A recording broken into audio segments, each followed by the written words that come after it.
در چند سال اخیر در جریده ها، در نشریه ها، مخصوصا در شبکه اجتماعی قصه ها، روایت ها و سر و صداها بلند بودند که گویا که تاجیک از قدیم ترسو آمده است، از قدیم گریزپا آمده است و در قبال دشمنان داخلی و خارجی است کم صدا بلند کرده است.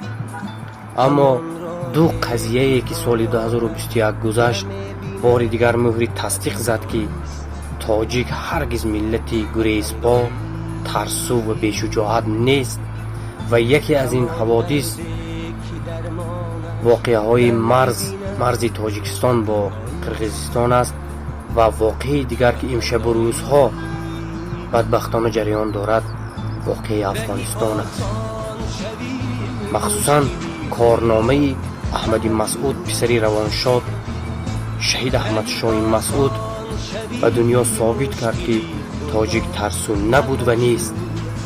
بینید تنها احمدی مسعود در برابر بزرگترین نیروهای جهانی که همه منفعت خواه هستند تنی تنها ایستاده است در یک دره، در دره با نام پنجشیر.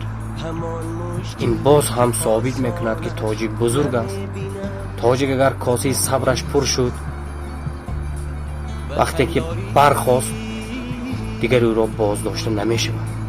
امروز جهان پنهانی و آشکارا به تاجیک و یک تاجیک احسن آفرین میخواند.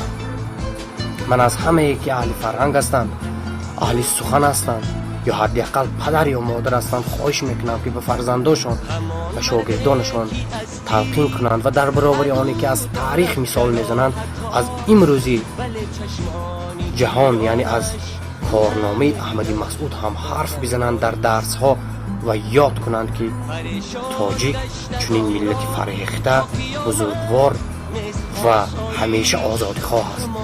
نمیگذارد که در برابر ننگ و ناموسش برای تاجیک بزرگترین ارزش و جز از ننگ و ناموسش نیست.